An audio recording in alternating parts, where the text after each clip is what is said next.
Mrs. Rifleman is being cameraman today. So when I get home, the first thing I do, obviously this is already open and clear. First thing I do is run a bore snake for it a couple of times, which always scares me because I've always been told not to put your fingers in front of the barrel of a rifle, and this never wants to go in there properly. So we have to tip the rifle over, make sure that the little brass end comes out the bottom, pull it through, and then get a nice tight grip on it.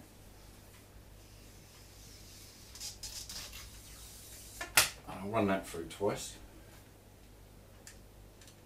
just to get any crap out.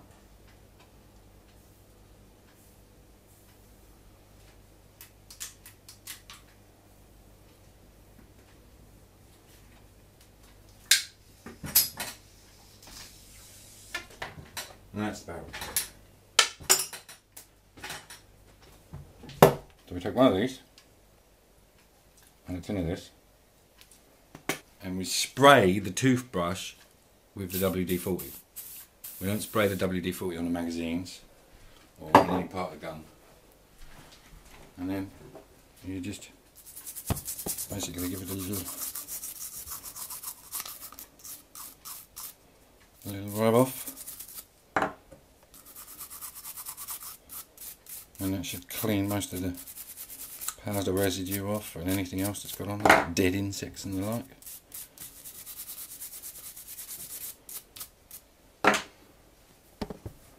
And then give them a wipe off with a cotton rag, you know, a handkerchief, piece of strong kitchen towel, not weak kitchen towel.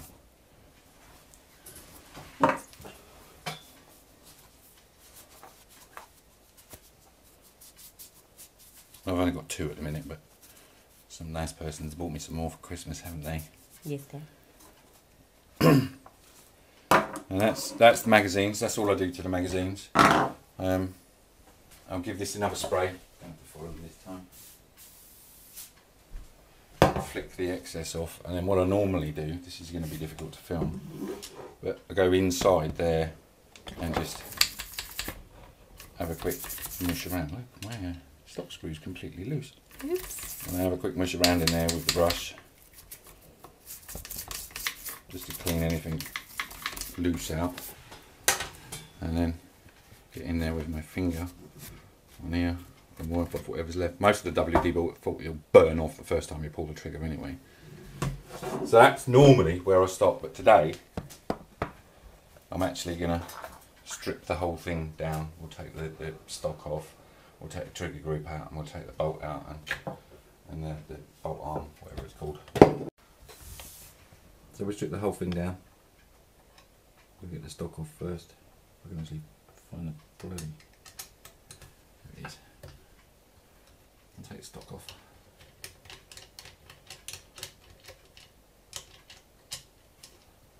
I swear that thing's captive.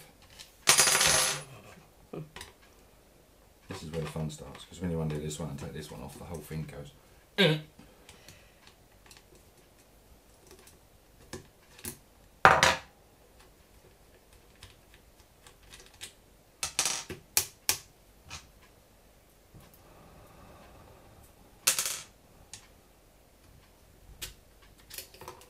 Now that should just, with an encouraging tap, I'm trying to follow this, should just come out.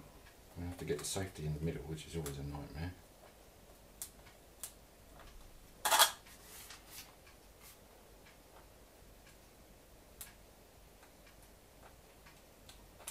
Oh, it doesn't want to sit in the middle. For some reason today it doesn't want to come out. I'm going to screw the rest of the way out.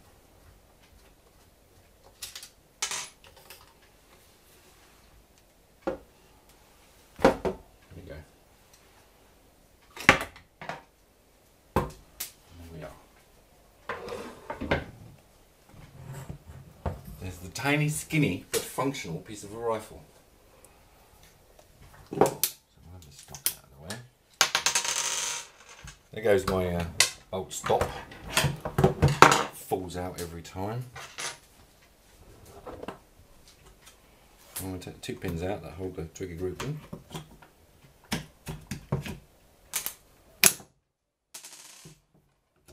slams forwards. There's your trigger group. Now I've got to work out how to get this out. So I need to find some way to prop this up. This is, I think you slide that all the way back and then this is supposed to just come out somehow.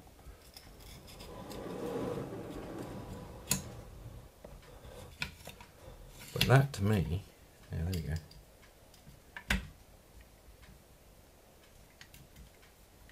I've never done this before, guys. I'm trying to do it without getting my sausage fingers in the way so you can actually see what I'm doing.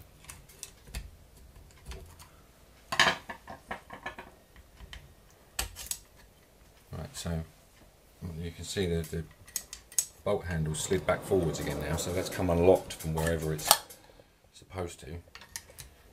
So I'm guessing this should just come out by itself now.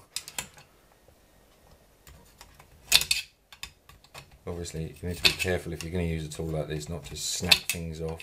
You know, we don't want to break the extractor off and all that sort of thing. Right, let's try our old-fashioned gravity assist. There we go.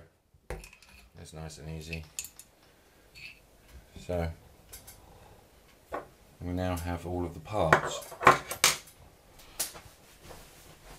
So now I can get in there good and proper and give it a right clean.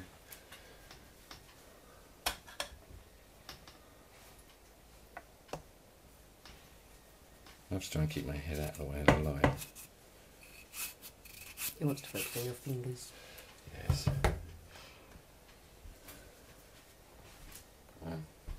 I'll actually give this a spray in here with some WD-40. Probably shouldn't spray my objective.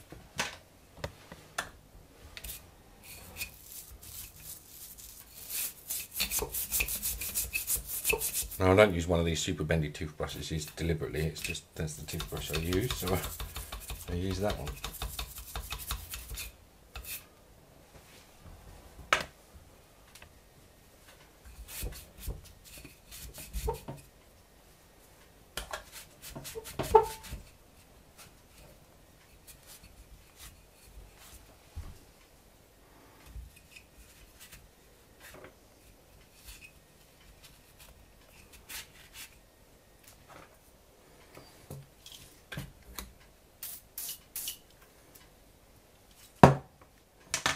It's really difficult to get in there.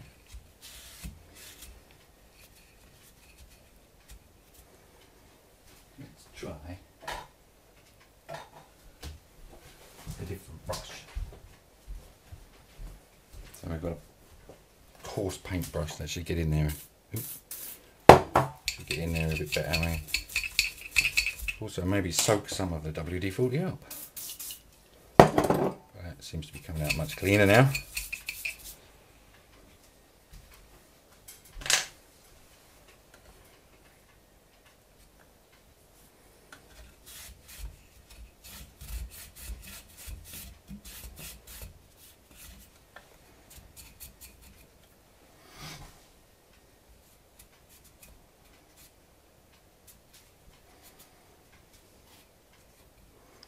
There we go, it looks pretty clean in there now, doesn't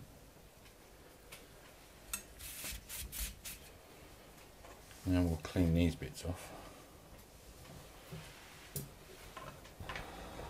And this time around we'll spray the brush, so there's not to put too much in there. If there's any lubricant of any kind in anything, you don't want to use WD-40 on it because it'll actually water down the lubricant.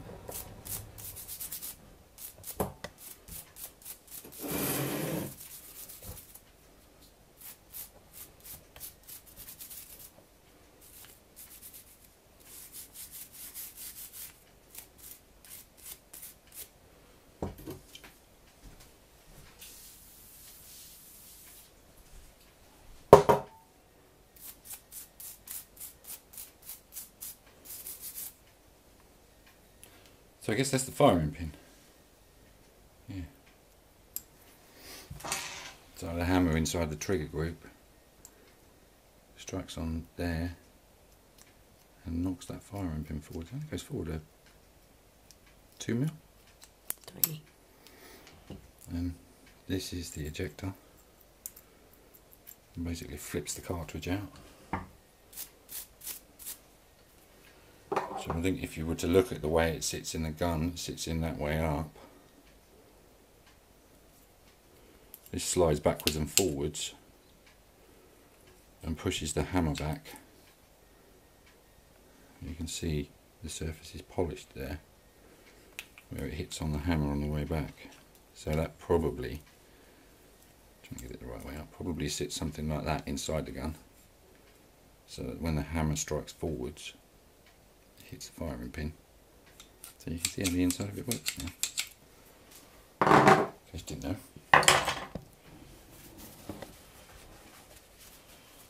I'll just give this a quick brush up. There's a lot of stuff you can do to these bolts. You can make them a bit lighter.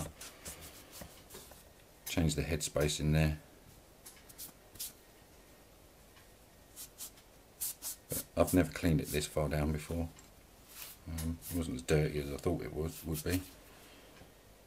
You can see just that one side is polished, so the lovely 50th anniversary logo on there.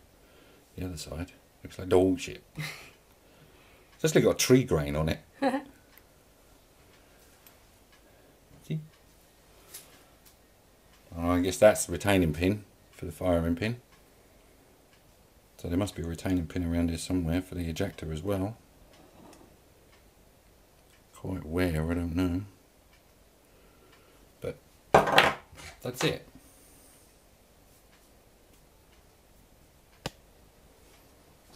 Give that a quick clean off.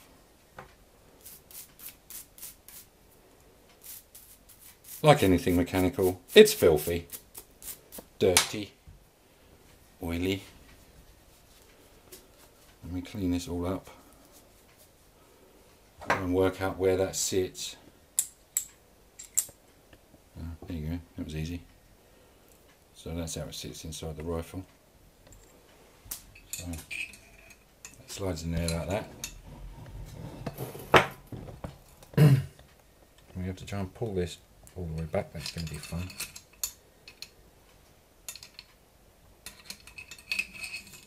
That's biting. So we'll put a little tiny dab of gun oil on there. That might free it up a bit. I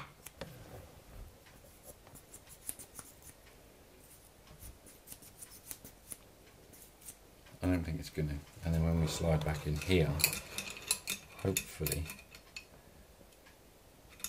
we can get it to draw back properly. So that's been pushed all the way back as far as it will go. And then I think what should happen here is we just take our bolt and it should just drop in.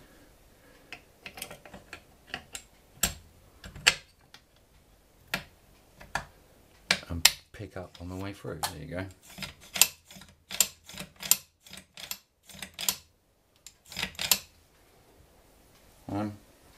Well, aside from reassembly, that's Ruger 1022 cleaned. I'm not going to clean inside here because there's hardly anything gone in there yet because I've only used it a couple of times. I dare say with a bit of patience you can actually lay all this out on the table and work out exactly how it works. So that sits in there. Our 2 pins go through. Our last pin, our bolt stop pin, goes in there. And then after I've washed the shite off of my hands, we put the stock back on.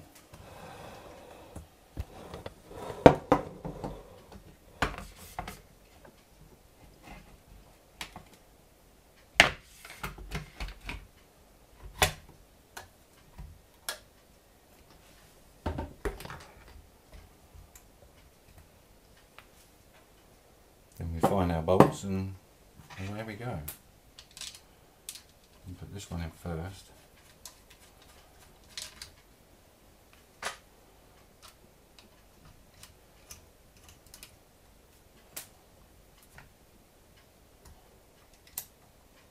I'll do that up pretty tight because that seems to come loose if you don't do it up really tight.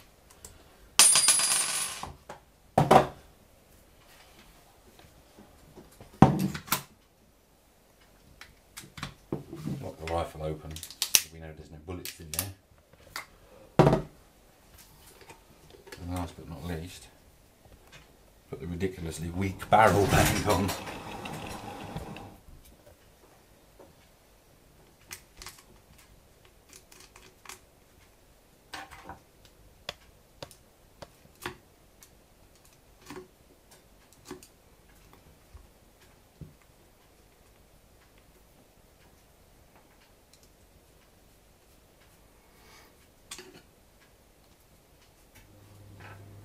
If this was blued at this point,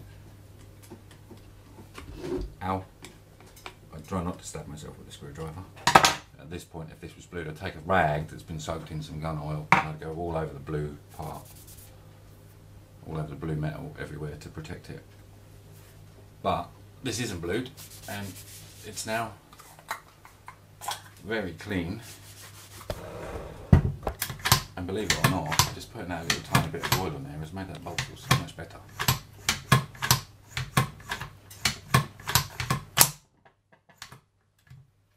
So,